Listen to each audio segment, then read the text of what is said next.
Okay, so thanks for coming out. Big day today with a lot of stuff to cover. Essentially the topic today is estate planning. It's really meant to give you an overview of some of the new things that are happening, some of the things to think about for yourselves. Certainly not a replacement for speaking to your attorney or your financial advisor, but hopefully it'll make you aware of some things you may not have thought of. We are going to cover a lot in our relatively short period together today. So if you have questions for myself, our guest speaker, Tim Keefe, just stop us. Some of my other teammates from the office will be here as well. And as always, you can call us if you have questions or if you want to sit down. So, estate planning. It's a lot of technical stuff, but essentially, your estate, it's just all your stuff. What have you got? Stuff.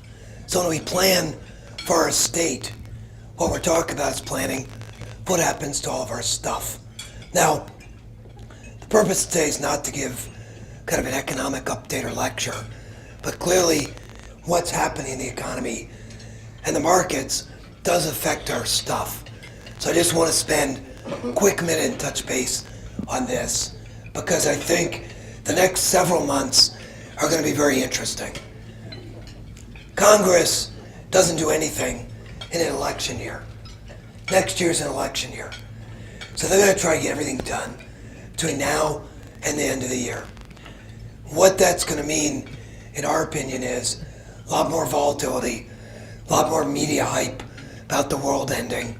They're not going to buy bonds, interest rates go up, gas will go up, this, that, the next thing. As always, we believe the most important thing is to proactively allocate the portfolios based upon your needs, your objectives, and your risk tolerance, not based upon the media hype reacting to something that's happening. If we're properly balanced, what happens day to day, month to month, doesn't matter. So, again, we believe more in the lifeboat approach versus crystal balls.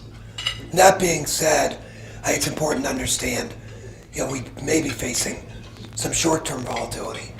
We are very, very optimistic about the outlook over the next 3 to 5 years for the broader markets, although we do think both taxes and inflation are going to keep going up. And that's certainly a consideration when we start talking about our estate planning. Estate planning really balances three things. What do we want to do? What do we want to control? Taxes, estate tax, and then income tax.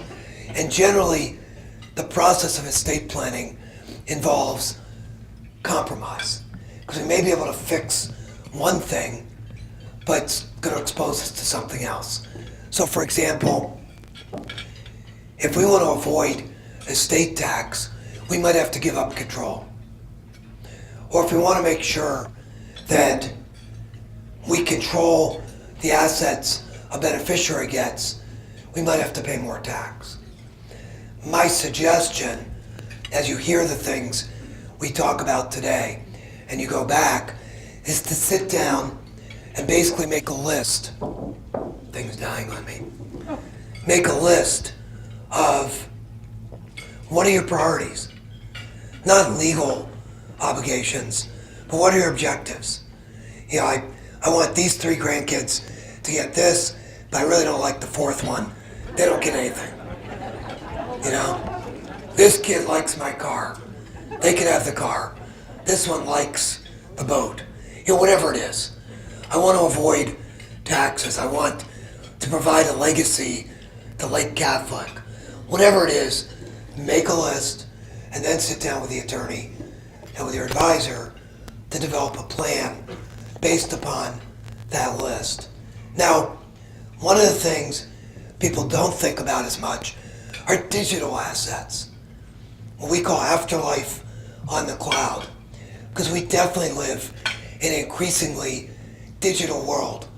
How we communicate what we own, how we manage what we own, is all changing. A lot more is becoming electronic. Now, as is common with most things, the law tends to lag a little bit. So today's talk's oriented more towards spotting things for you to consider and then speak to your attorney about. How many of you have email? Everybody. How many of you guys bank electronically?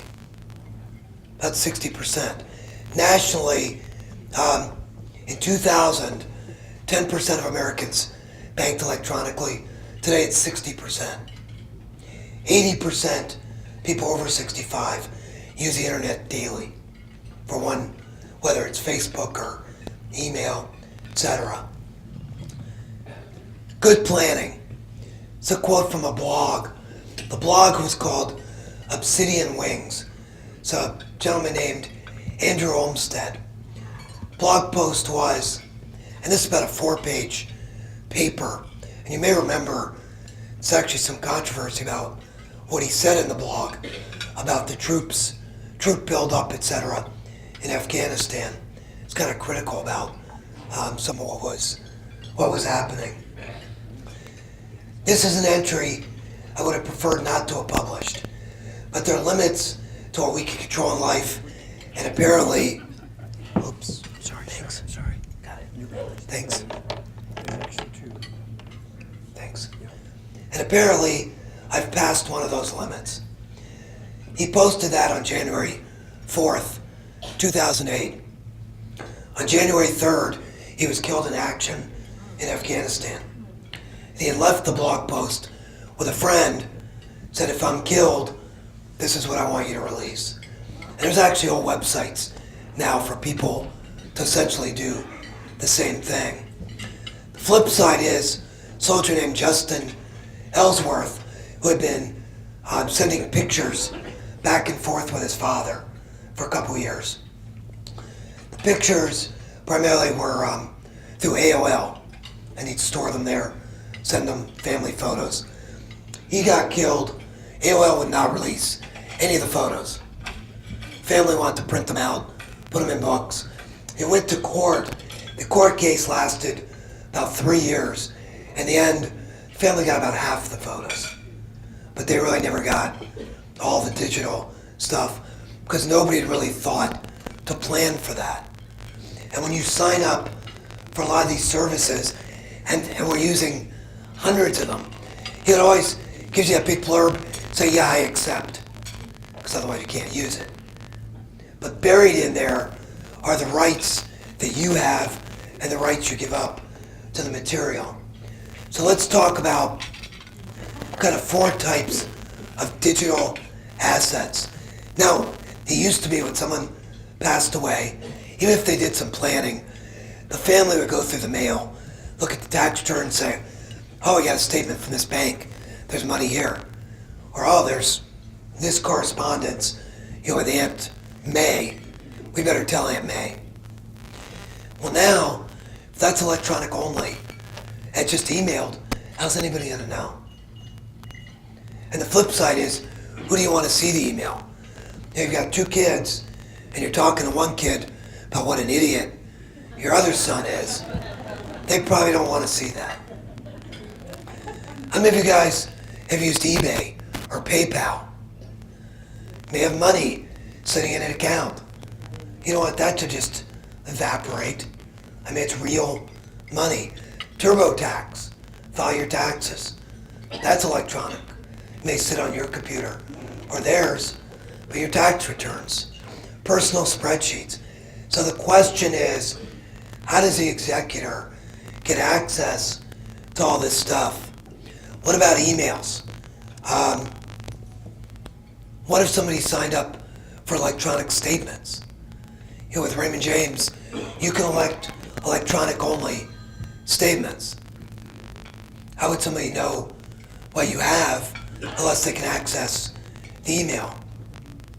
Perhaps your insurance policies, that type of thing. And then the question is some of the social networking. What should happen to these? What do you want to happen to these? Who should have access or not have access? And who gets to make the decisions?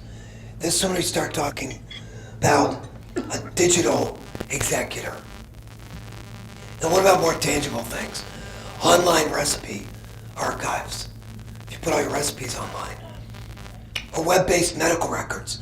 Starting next year, all medical records have to be electronically stored. Doctors that don't are going to be fined. So the next 3 to 5 years, all medical information will be electronic. What about, say, family trees or memorial pages? Websites like My Wonderful Life, where you create your own kind of memorial. So how do we identify them? How do we access them? And then finally, things with monetary value. URLs. If you own the website www.money.com, that's probably worth a lot of money. Or what about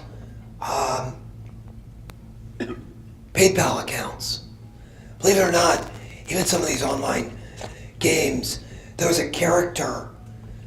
People create little characters. World of Warcraft just sold for $9,700.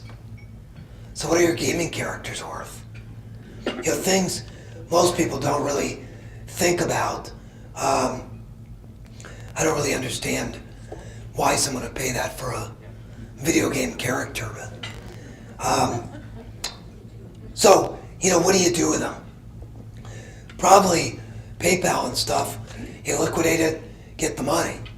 But some of this other stuff, we have to decide, you know, what's going to happen. And then finally, what about information that you store on your home computer? Spreadsheets, you know, a list of family acquaintances, the Christmas list, hard drives, smartphones. 40% of pictures are taken with smartphones now. What happens to that? What we suggest is, contrary to what may seem normal, is that you create a list of all your passwords, all your usernames. You make sure you update that, and you keep it someplace somebody can find it. It could be a thumb drive, it could be electronic. There are a number of services that do this. RoboForm, Mobile Iron, that type of thing, which will literally store all the passwords. And as things become more complicated, I can't remember them all anyway. I must have 100 passwords. So if you're going to keep a list, it's a way to keep them. You don't have to remember them. And then you give somebody access to that one device. They could access all your stuff. Now the default rules with most companies is privacy. They're designed to protect the information, which can make it very difficult for people to get access. With Gmail, if you read through 4 paragraphs, it says they may provide content, but are not obligated to do so. If you've named a digital executor and emailed that person's information to Google prior to death, you provide a certified death certificate, the executor's name, mail address, email, and driver's license, and then they provide your information. They may require a court order from a U.S. court, and then they may release information.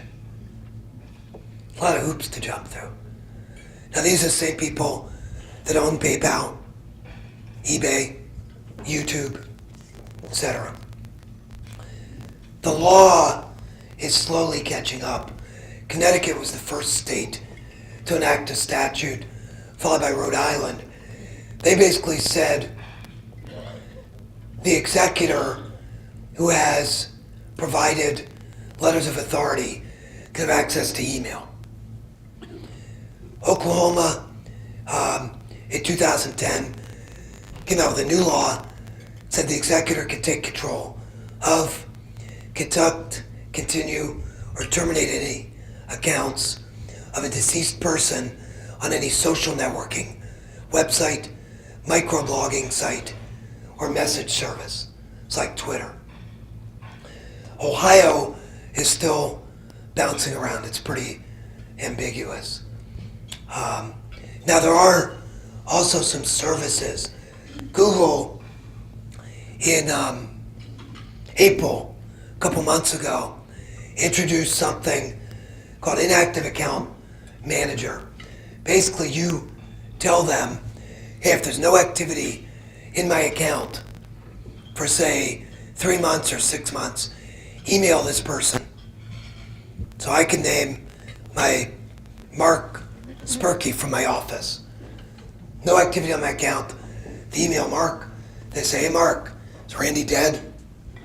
If he says, not as far as we know, then nothing happens. If he says, yep, he's dead, then they say, what do you want to do? And he would have power to access the email, the YouTube, all the great stuff we post from here, which I'm sure is priceless, and that type of thing. But it's, basically, it's an automatic thing that goes out. You can name a child. They might not even know you have a Facebook account, or a YouTube account, or a blog. There are a lot of services that offer online safe deposit boxes where you can scan and store hard copy documents, passwords. We offer that. We have a data vault you can use. The person in my office to speak to is Nick Warsh. There are accounts like Secure Safe, which is free, RoboForm, and that type of thing. And what's nice about those, literally, they keep track of the updates on your passwords, so you update them. So when you go on your phone or your computer and you go log into your Bank One account, it just fills it in. And it's secure. Obviously, if you lose that password, that's a problem. But there are a lot of things like that. Recently, things like Entrust, Secure Safe, Legacy Locker, those type of things. That's a way to pass assets, those types of deals. So what can we do? First of all, create a digital inventory, a list of all your digital stuff. Dear son and daughter, here's our electronic stuff. Our tax returns are stored on TurboTax. They're on the G drive under TurboTax. We have an email account with Gmail. We also have an email account you don't know about with Hotmail. We have this, we have that. So list the assets. Be wary of companies that offer to transfer that stuff for free, because you can give them your personal information. So you don't. I'll talk about compiling this yourself. Express wishes about what should or should not happen with your electronic assets. And appoint a digital executor. Maybe your 14-year-old nephew's your digital executor because they understand this stuff. Whereas your 50-year-old daughter is taking care of everything else. Make sure to update your documents. Now all estate planning documents, we feel should be updated at least every 3 to 5 years. If you have a more extensive estate, probably every 12 to 18 months.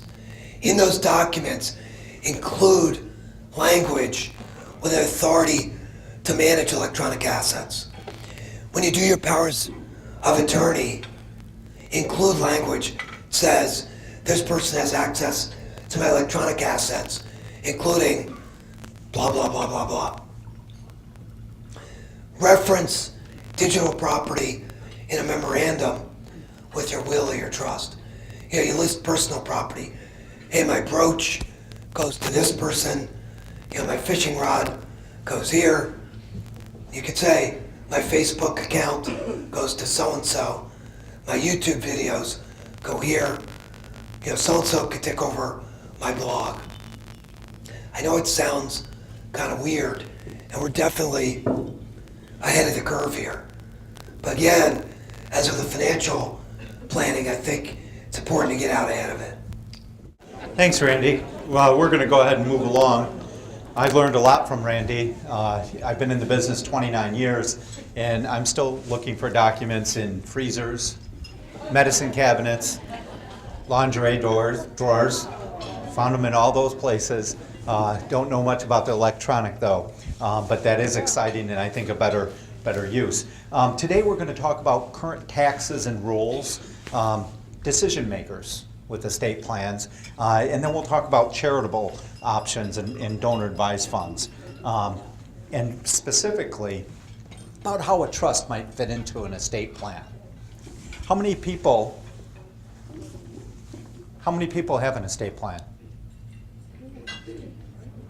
Okay, well that's good because a majority of people in the United States don't. And if you don't have an estate plan, instead of controlling what you want to have happen with your assets, the state controls it for you, right? Each state has their own set of statutes that determines how your assets are going to be distributed. Those of you that do have an estate plan, when's the last time you updated it? All right, 4 months ago, yay. 2 years, oh wow, this crowd's pretty good. Usually I get 10 years, 15 years, 30, 25. And there's two things that affect an estate plan. One, taxes, right? And that's the government involved in that. And two, family dynamics, okay? And today we'll talk a little bit about a modern estate plan, the decision makers, the landscape that we're in, and understanding the plan. And here I have a chart where we are today. And today, each of us has a $5.25 million gift tax exclusion. That's assets gift during your life. Estate tax, assets transferred after death, and something called the generation skipping transfer tax, okay? And these exclusions are pretty high now, aren't they? Right? Pretty generous. And when estate taxes over the years have evolved and changed drastically, even just 3 or 4 years ago, the exemptions were much lower, weren't they?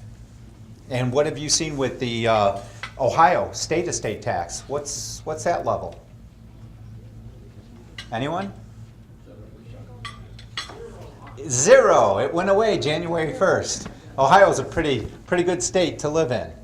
So you're very fortunate. So if you took a room, an entire room of people, you would have to have, let's say, 400 random couples.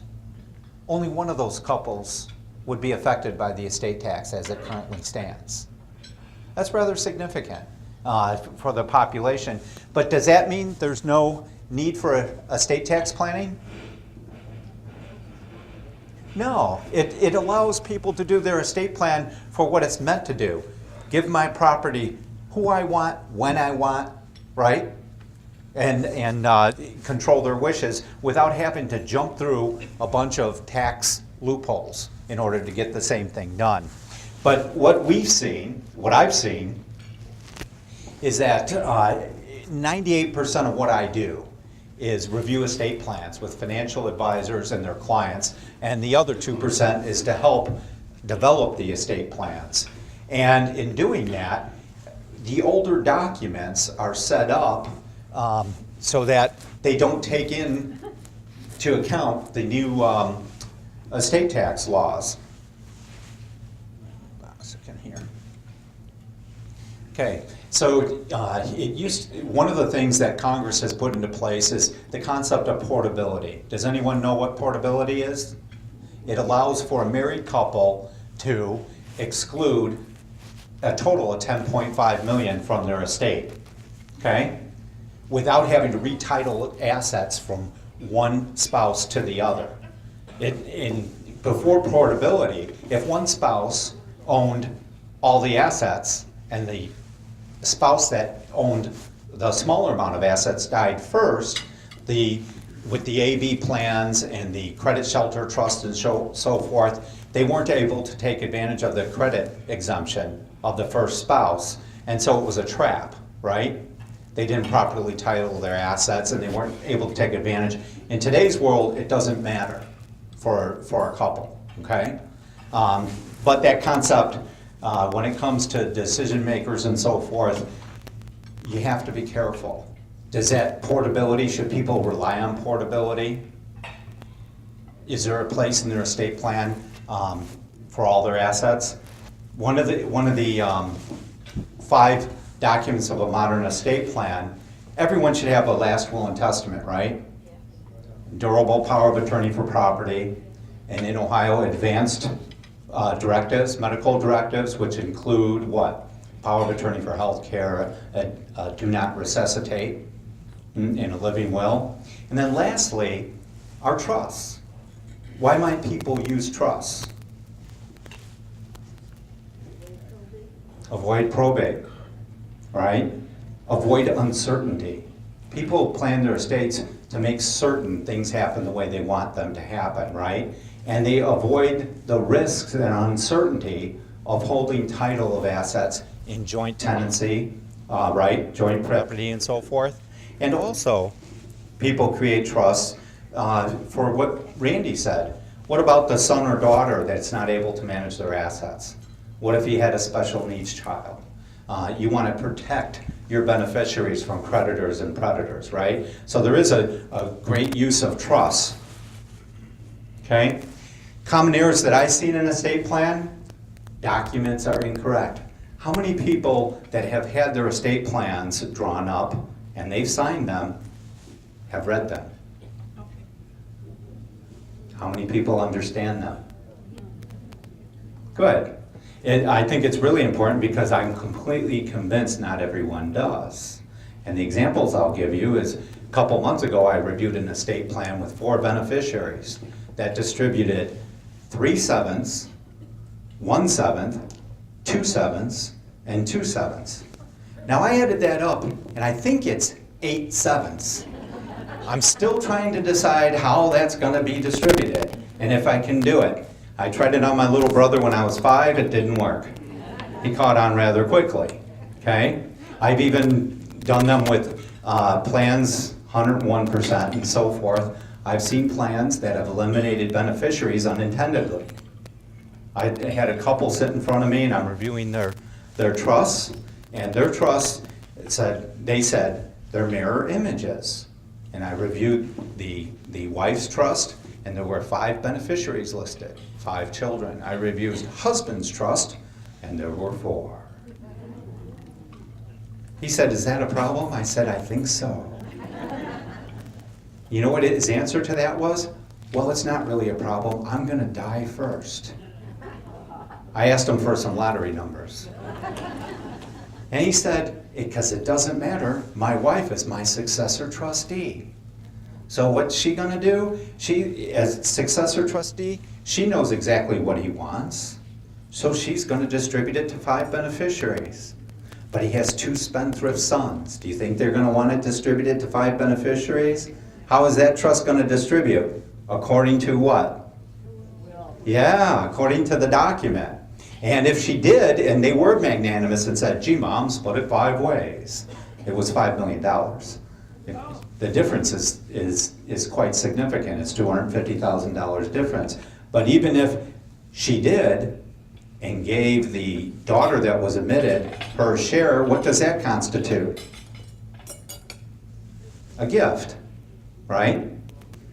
Oh yeah, it could, depending on the net worth. So you have to look at the documents from that aspect, and then you get into the technical aspect. Because documents were written several years ago, the estate tax exclusion was what? Much lower, right? And they've raised the estate tax exclusion. So people that don't have enough money to meet the estate tax exclusion might have a document that would fund a credit shelter trust first, right?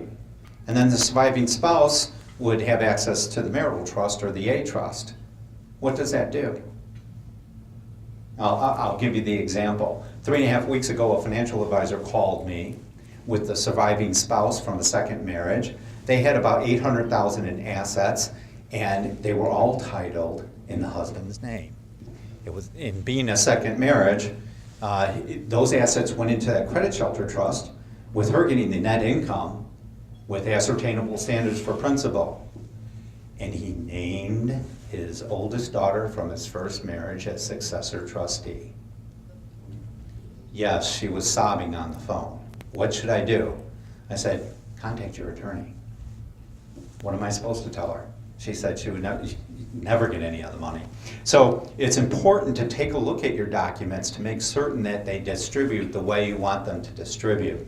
Some of the other things, I've administered trusts from a practical standpoint. So I want to see flexibility and control. And you get all sorts of beneficiaries and all sorts of different types of assets. The more complex assets, the more technical it gets. But an example I'll give you is I had a trust with a surviving spouse. It was a family credit shelter trust. It was only about $1 million in cash with 50 acres of vacant property, and there was one other current beneficiary. It was a horse. And no one was allowed to live on, improve, or sell the land until the horse died. Okay? And after the horse died and the spouse died, that trust was distributed outright to the surviving children and grandchildren. Well, I had to go see one day if the horse was alive. So I flew out west and I did a lot of walking. And I found the horse, and the horse was alive. Uh-oh, everyone wanted him dead, except the surviving spouse, because that property was up for sale, right? It wasn't up for sale, but there was a bid on it of $20 million. But we couldn't sell it. The document was very strict, and guess what? The surviving spouse had a lot of money and she didn't want it sold. She was glad the horse was alive. In the document, it could have been written a little bit more with more flexibility. It could have given the successor trustee, right, the sole authority to sell the land as long as they purchased another property down the street that would have provided the same for the horse, but it didn't.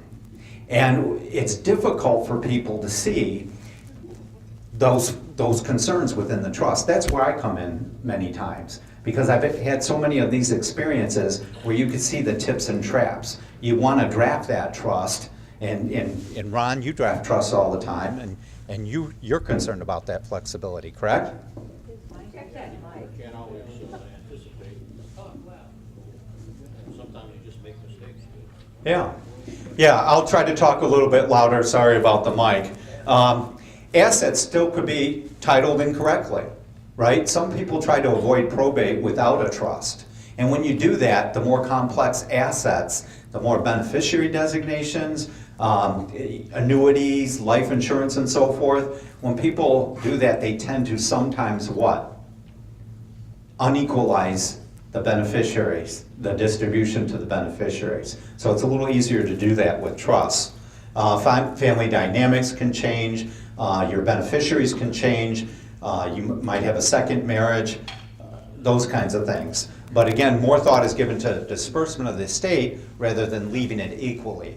And real estate is a big part of that, okay? Two things I ask clients when I meet with them. If you were to die tomorrow, could your children handle the money? Right? And more importantly, if you are disabled tomorrow, who will make your financial decisions for you? Those are tough choices. And when people put their estate plan together, they're creating a document and putting their wishes down, and I think of them as letters of instruction to make certain I could follow them, to follow what they want to have happen. But what people fail on the second end of that is the decision maker, okay? Who's going to be in charge of my estate plan when I can no longer be in charge? That's an important decision. And asking clients, why did you name your oldest son? Well, he's oldest and he knows the most. That happens in my family. I'm one of 8, number 7 out of 8. And my mother wanted me to be her successor trustee and personal representative. I said, gee, Mom, Walt and Danny call me Timmy. And in their mind, I was only smarter than my younger brother, Pat, because he was number 8 out of 8. He was really stupid. So, a lot of thought has to be given to who should be the trustee. Okay?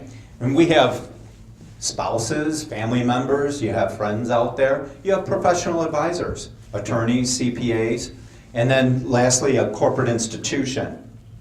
And what I've done is I've broken this down into what I call the 3 T's of effective trustees: technical know-how, temperament, and time.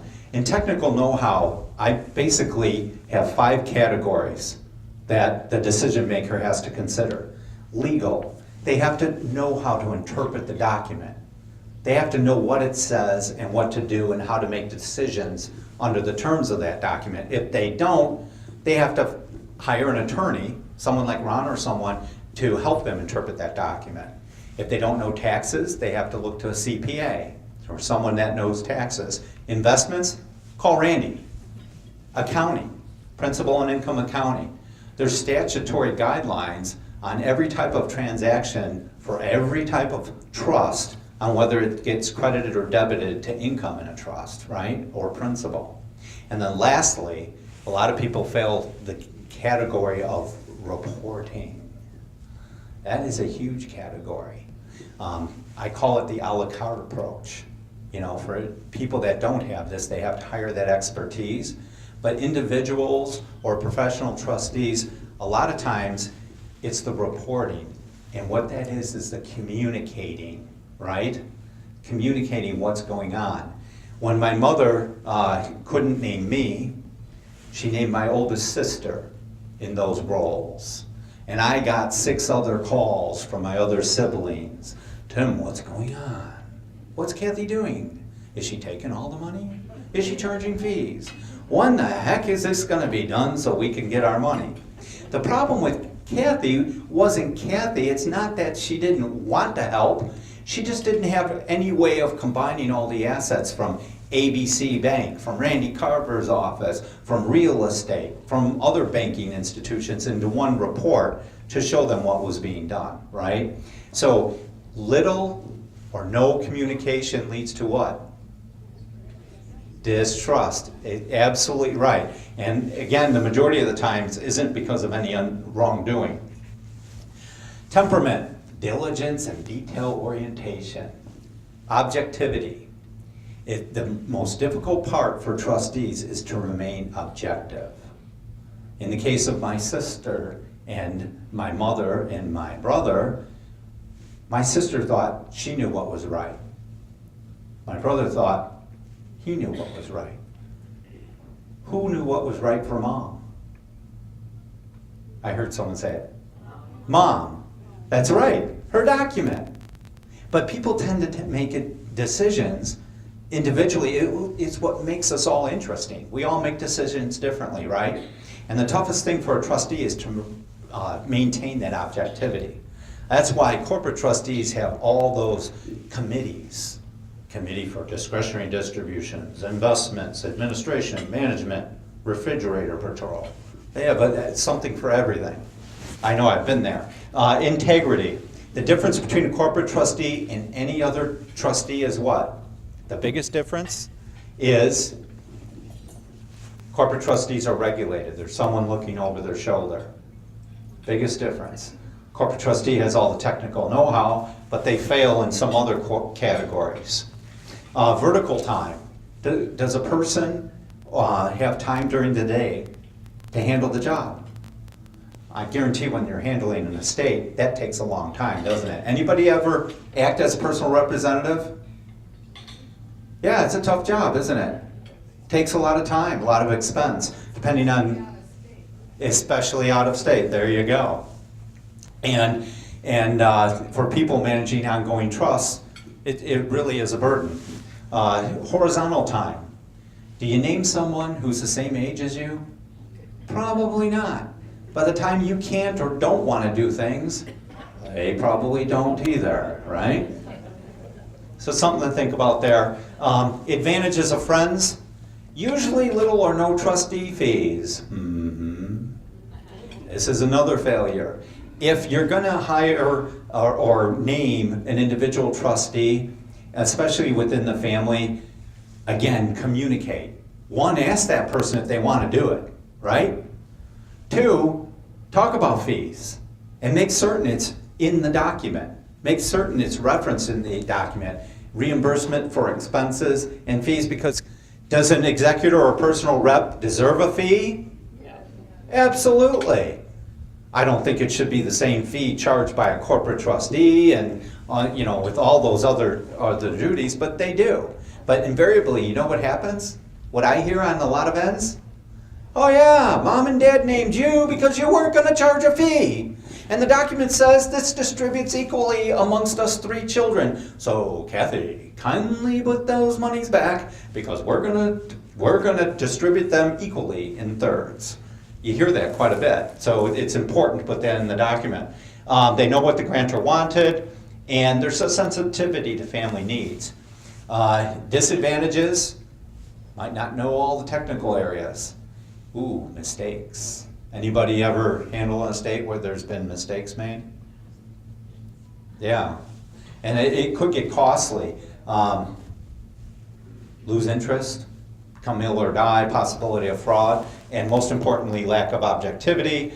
Professional advisors, attorneys, know what to do about interpretation of a document. A lot of them know investments or taxes.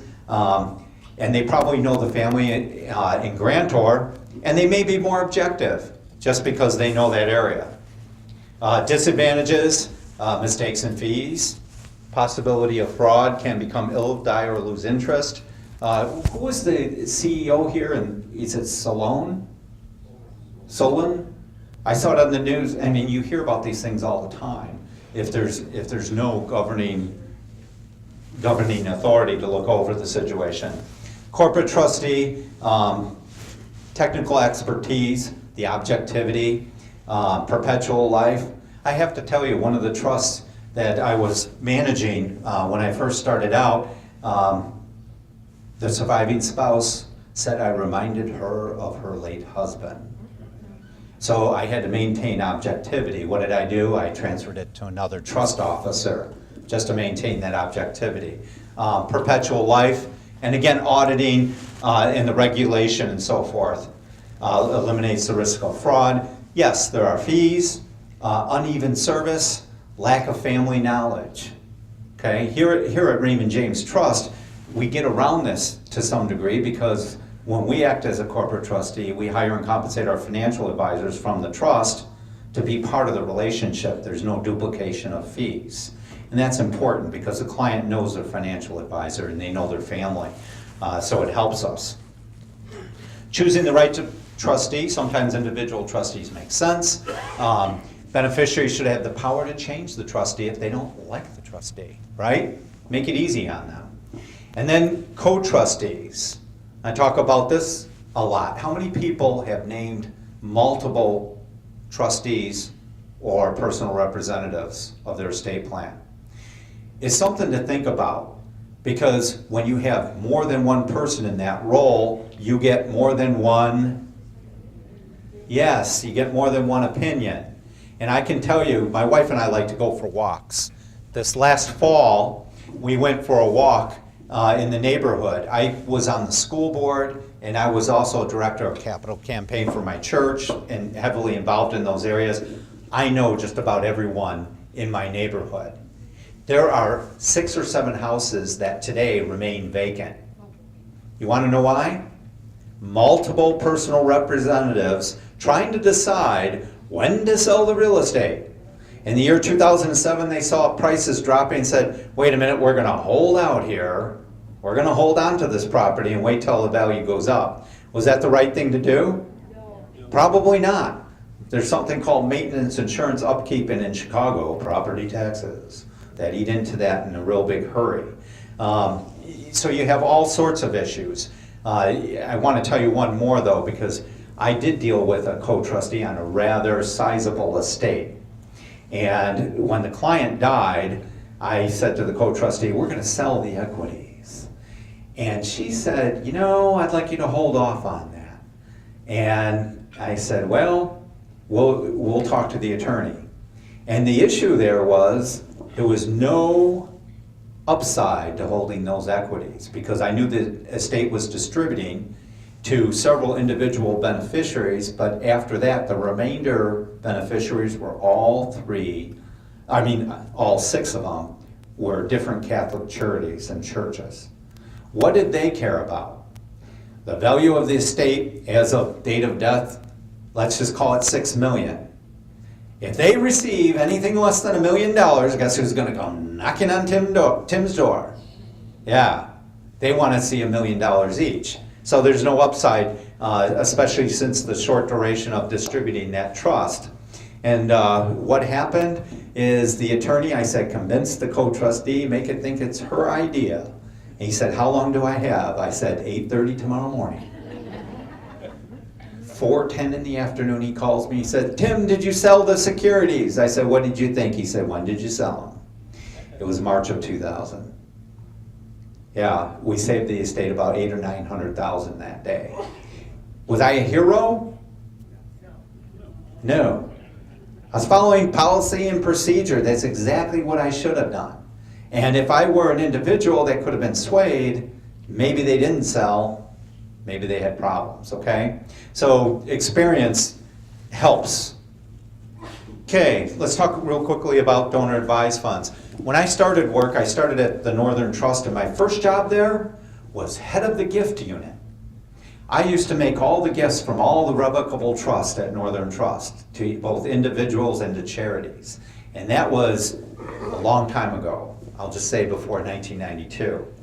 And so we didn't have vehicles for making those gifts. And back in that day, if you made gifts directly from a revocable trust and you died within 3 years of making that gift, it was brought back into your estate. So I had to have a bookkeeping account, and I had to sell securities for charities or distribute them in kind. It was all the stuff, administrative stuff, that a donor advised fund does. So from a simplistic standpoint, one, a donor advised fund is a 501c3 domestic charity in and of itself. So when a contribution is made to one, when someone establishes one, there's an immediate income tax deduction while they're alive, right? And when they're deceased, they get an estate tax deduction, okay, if they make it after they decease. But most importantly, there's flexibility. Flexibility and control, key. Donors can give advice to the donor advised fund on investments, grants, and what I think, most importantly, is successor donor advisors. They can name their children, grandchildren, whoever they want to carry on their legacy. So people that want to name charities within their estate planning documents, it behooves them to name a donor advised fund. Why? Because people tend to change the charities they want monies distributed to after they're gone, don't they? And if you do it to a donor advised fund, you have something called a planned gift form. Every other day you could change who you want to receive those funds. And you can update it, just like your planned memorandum within your estate for your personal property, okay? And what Randy said was highly important on the electronic side, but I just want to jump back to that. One of the things that's emotionally charged within an estate, you think people care about the financial monies that are distributed, but what they care about most is the personal property. And the two things I've learned over all these years, the two MOs I have is I can never understand how a person grieves. I don't try to find that out. And two, I can never understand the emotion that anyone places on any one materialistic item, okay? Because what's important to them might not be important to anyone else, okay?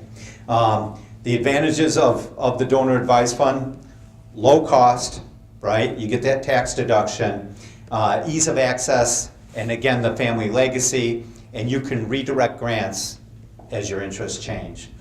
I'm gonna have Randy come up and talk about one of our more important estate planning tools, our Enhanced IRA. The biggest assets most people used to have were their houses. Today, for a lot of people, the biggest asset they have is their IRA, rollovers, inheritance, etc. And IRAs have not been designed to handle the kind of monies that are in the IRAs today. IRAs were meant, as a simple kind of savings vehicle. The issue is, with your IRA, the beneficiary designation's pretty narrow. There's always certain things you can name, there's always certain things you can do, and you can't restrict what happens to the money once it goes to that beneficiary. There's no provision for managing the IRA if you're incapacitated. Now, certainly, you can have a power of attorney. So if I'm disabled, but I'm not deceased, my daughter can manage it for me. But the question is that really what you want, having a child or someone else manage your IRA? So the challenges we face, who's going to take care of it if I'm incapacitated? How do I protect the beneficiaries from themselves? I've got 2 kids, this kid's fine, this one I'm kind of worried about. If I give him $1 million, what's going to happen? How do I make certain my beneficiaries are protected from their creditors? And then how can I do this without spending a fortune on legal fees? The enhanced IRAs came about roughly 3 years ago. It's something relatively new that the IRS has finally recognized. And the idea is to have a trustee standing by in the event you cannot manage the IRA, you're unwilling or unable. While you're alive, the trustee will step in. Once you pass away, they will distribute the assets according to your wishes. It could be give them to my beneficiaries now. It could be spread them out over their lifetimes. It could skip generations. It could be literally anything you want. One of the best ones that I've seen, I call it, if you make it, you take it. The IRA that they developed says, my kids can take out anything they want up to their W-2 income. The more they make, the more they can take. They don't make money, they can't take money. Which I think is kind of cool. You could put, I know Tim's done some, kids have to be drug tested. Trust company have to get a drug test to distribute money. You can skip generations. You can name charities. You can do pretty much whatever you want without having to draft some huge separate legal document. We do recommend working with an attorney to develop this as consistent with your other estate plan. But as I said, while you're alive, you control the IRA, you manage it. The cost is $1,000 a year. That's for custodial fees, etc. Once the trust company steps in, it's basically like any other trust. It's going to cost 1%, maybe less depending on the size, and they will handle everything. Distributions based upon your wishes, management, the investments, all the tax reporting, all the reporting to the courts, etc. And you can become as detailed as you want. We had someone today ask about great-grandchildren making provision, some money's paid out. One of the, again, the beneficiaries can be almost anything. One of the more common ones is obviously with a spouse, but particularly where you have second marriages, especially when the second wife is younger than the first set of kids, which happens. Sometimes the other way, but not so much. You can restrict the beneficiaries or not. So you could say, and then using Tim's example with the stepdaughter, you could say, if I die, my wife gets access to all the income, and if she has a medical need, she can access principal, but she cannot change the beneficiaries. If she marries the pool guy, can't change that. And she can't take money for other stuff. And upon her death, goes to my kids. And the IRA will do that. So that way, she's protected from the kids. Kids are protected on the other side. The other thing is, traditional IRAs protected up to $1 million in Ohio from creditors, bankruptcy, that type of thing. Spousal IRAs are also protected, but an inherited IRA is not, because it's considered found money. So if somebody inherits the IRA, they get divorced, sued, bankrupt, that asset can be attached. In the case of the Enhanced or Trustee IRA, because it can include spendthrift language, it's protected. It's protected up to its full value. So it's designed to protect both from the beneficiaries and also from outside creditors. And of course, from people making changes later on. You know, if your spouse gets remarried, he or she can't change the beneficiaries. Now, a lot of what we talked about, both with the digital and these enhanced IRAs, it's brand new stuff. The law is in flux. You know, speak to your attorney. Financial advisors at our office can speak broadly, but we're not attorneys, we're not accountants. You know, we need to bring them in for the team. But again, I think this is another tool to look at, particularly if the IRA is substantial. Our suggestion is, if the IRA is under about $500,000, probably does not make sense. Over $500,000 it does. Now the last question we got was, well, what happens if the IRA goes below that? Trust company will still manage it. I mean, that's the idea, that over time, the IRA gets distributed to kids, grandkids, charities, whomever. So the value is going to come down over the next 10 or 20 or 30 or 50 years. They will continue to manage it. But from a cost effectiveness standpoint, we'd say the cutoff is about $500,000.